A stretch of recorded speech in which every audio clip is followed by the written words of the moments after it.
you have children with special needs and you're telling them how dangerous that this virus is and how deadly it is, suddenly these children are absolutely terrified. They don't want to go to school because the government are fear-mongering, making people so scared that those vulnerable children who aren't able to question and sort of push those things, they suddenly think that there's absolutely no option. So Zoe couldn't make it into school. Overdrive.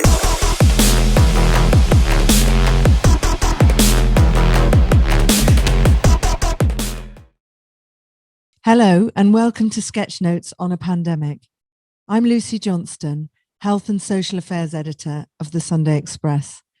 Today my guest is 17-year-old A-level student Lucy Thorne. Lucy wrote an open letter to the Prime Minister published in the Sunday Express describing how the pandemic policy affected youngsters like her. She describes what she sees as the dystopia of living and studying in lockdown, how friends have been targeted by online predators, and how she's missed key coming-of-age moments. She also describes her bleak vision of the future and how she believes generations to come will be paying the COVID debt. If you're interested in these and other conversations like this, please like and subscribe to the podcast. We've got many more guests coming up. So welcome, Lucy. Tell me, why did you write to Boris Johnson? We were, at the time, we were being kept off of school. After Christmas, we were all completely shut in our houses and there wasn't really much we could do. And the government weren't giving any clear outlines on what they were going to do. And there was very little support for people who were stuck at home. So it was essentially a plea asking for more clarification and just a little bit of help for my generation, because at that time we were so completely lost and without guidance, and it was quite desperate.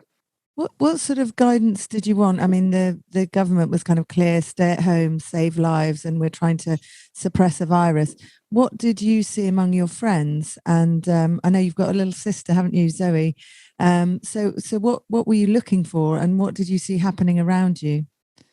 Well, my little sister has quite severe emotional difficulties, and she goes to a school for children with those difficulties, and she essentially needs constant support and guidance. And with coronavirus and the way things were, with the government deciding to keep schools open and suddenly deciding to shut them and then being unclear on whether or not they were ever going to open again this year, she was completely lost. For people like her, they lost the framework for their lives, and they were completely abandoned by the government. And I think for so many other children as well, even without those emotional difficulties, having their whole lives completely thrown apart, especially with exams and things like that, which most young people hinge, their whole lives on. When those are taken away and you lose that structure, suddenly, even if you are a very stable person, you can become very unstable and emotionally quite vulnerable. Did you find that your sister did? Did you see it in her? I know you helped her quite a bit, didn't you? Because she didn't have the teaching that she would have had face-to-face teaching. I think that's right, isn't it? And she didn't have that. So how did that sort of play out with her? Well, she can't teach herself anything because she gets so stressed and upset when she's trying to learn. She can't manage it at all. So she really, really needs one-to-one guidance. And I think for a lot of young people, they can't teach themselves things, especially if this is new stuff.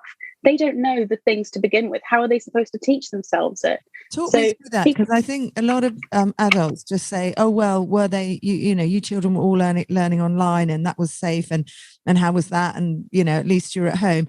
What is online learning actually like, and how is it, different? How is there any way in which is it better in any way, or is it absolutely worse? And what do you have to do? Why is it different? Oh, it's so much worse.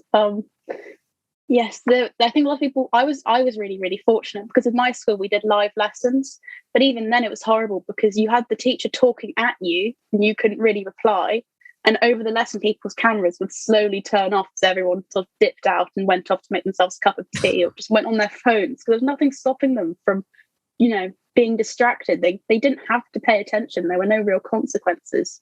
So why were there not consequences? Is it because you can't really give detentions? Or it's really interesting to talk to you about this, because people don't know. They think online learning is a good solution to stopping a virus, but actually it's not as you see it, perhaps not learning in the same way. Did you, talk in detail, but could you learn as much? Well, no, because there's so many easy distractions. I absolutely love school. I love spending time. I love learning. But even having my phone on my desk or just my computer, getting these notifications through different websites, different things I could be looking at, suddenly learning became so much harder because there were other things coming at me. My mum and my sister were outside walking around and talking. I could hear them. And the learning environment just suddenly became so difficult. So these, you go to, I know you have a bursary, don't you, and a scholarship to your school. So you had a good school and a good online learning experience, but presumably you have friends that perhaps didn't, and perhaps maybe share, if you can, some of the experiences of other people you might know. Or I'm not saying your experience was a good experience, because clearly it wasn't. And it was, would you say that, could you even put a number on it? Could you say that actually it's 10 or 20 or 30% of what you should be doing? Obviously the teachers can't look at your work, they can't interact with you, you can't really, it's not teaching in the same way that we knew it, and they didn't know what they were doing either, I suppose, or hadn't practiced that. Yeah, I mean, I'll use my sister as an example again. Her school, because it's a school for children with special needs, they had lessons in person as well. But so because her school was doing it in person, they didn't have enough staff to do it online as well. They had no live lessons. They'd send them out PowerPoints without the teaching to go alongside those PowerPoints and worksheets. And I ended up, after my lessons finished, I had to sit with Zoe and talk her through these PowerPoints and talk her through these worksheets just so she could complete the work she needed to complete. So how she old barely is Zoe? worked at all. She's 15. 15. But, and so she chose not to go into school because she was frightened of coronavirus. She could have gone to school had she not been so frightened. Is that right? Well, yeah, I mean, the vulnerable children includes those children who have those disabilities and difficulties. And if you're pushing this narrative of how dangerous the coronavirus is to people like that, then of course these children will not want to go to school, because you're saying they can, but they don't want to when this thing is being pushed that they're all in so much danger. And it so doesn't even affect them if they down get and said, "You're not at risk, Zoe. You know, it's not a risk to you, and you should go to school." That she wouldn't have understood that. Well, that's the thing with anxiety and things like that. It's not rational. It's never going to be rational. You can't rationalize those things. So you're asking children who are unable to rationalize you're telling them irrational things and then asking them to rationalize it. It just won't happen. It doesn't work like that. So her experience was, in fact, you taught her yourself. So that must have impacted on your workload as well, because not only did you have online learning, which did you find it gave you more work sort of thing because you self-teach? Yeah, I mean, well, I had the lessons, but then the work, it's this really horrible thing you get with online work as well, because you just put it off because there's so many things you have at home that you can do. So I had a lot of friends that ended up writing essays at 10 p.m, 11 p.m. that were due in at midnight because they just had put it off right until the end. And they ended up, everybody I know had their grades dip over that period. And my school had to mark people differently because of how much our grades dipped when we were at home. So you were demoralized, it sounds. Yeah, I mean, I ended up feeling really terrible about my grades because, I mean, they weren't bad, but they weren't what I was getting when I was at school. And even now I'm still sort of recovering from that. And it is very demoralizing thinking that you're not doing as well because of something that's so out of your control.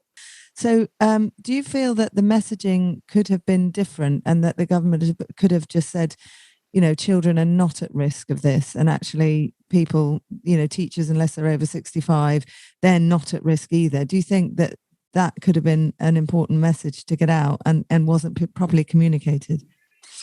Yeah, I think so, because I mean, it wasn't, the schools didn't have enough guidance, and still now they don't have very much guidance on what to do.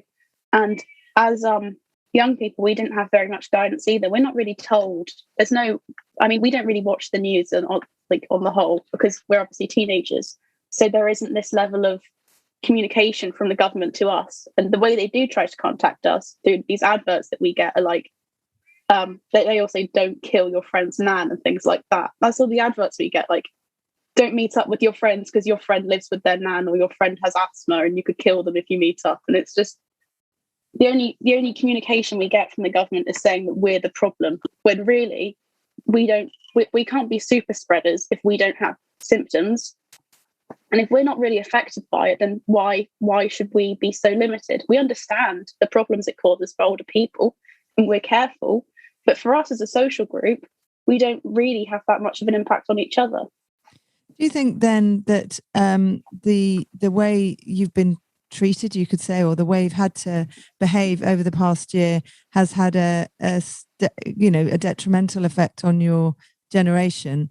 I know you may have friends that you've mentioned before that have, had mental health problems. What are your kind of worries? Surely you're robust and children are meant to be very resilient. Why would you think this is important to highlight? There's going to be a generation of people who are emotionally and socially stunted, I think. They haven't had the practice. They've missed years about a year now of socialization. They've only socialized with their parents. They've lived in an echo chamber for so long. And now they're going out into the world and they're going to have to relearn all of those social skills, especially for younger children. When their social skills are so, they're learning them at this point. They won't really know. Even as teenagers, these vital experiences that we're meant to have to help us become adults and learn how to act in the adult world. We're going to go to university, live on our own, and we won't know what to do because we've lived with our parents. We were stuck in a house with our parents being cared for completely. We didn't have that chance to get our independence as teenagers. So how are we going to get that independence when we move out? Yeah. And there are certain rites of passage, I suppose, or certain moments in your life, key moments in your life, developing relationships with people. Sort of what kind of social experiences do you think have been important and that you may have missed? And we don't even know whether we're not going to have another lockdown. I hope not, but we can't be sure because we've been told that there won't be another one, and it was 3 weeks to flatten the curve. So yeah, we don't know what's going to happen. What sort of things are you thinking about? Well, for teenagers, of course, I think relationships are a really big one, because when your first relationships as a teenager are what sets up, the basis of what a healthy relationship should be for an adult, is how you experience those things and then are able to navigate that world as an adult. But if you don't have those experiences as a teenager, and you don't learn what's supposed to be healthy, what's not, what's okay in a relationship and how to work with another person, then you can end up with people who are in dangerous relationships and don't know. They're experiencing those things for the first time as adults, and that shouldn't be happening, because that's when it gets a bit more worrying, I think, if you don't know how to navigate those things. And I think that a lot of things like that, people's first kisses, things like that are so fundamental to what being a teenager is, going to parties, making out with someone when you're a bit tipsy. It's just what teenagers do, and it's what we can't do because the government aren't letting us anymore. Do you think the government lost sight of these important things and didn't really include them in their policy making? Well, they think they're not thinking about the long term, because humans never really do. They don't like thinking about what's longer than they are. But for young people, I think these experiences that they have as teenagers impact their adult lives so much. And the government just aren't thinking about what impact this will have on a whole generation as adults.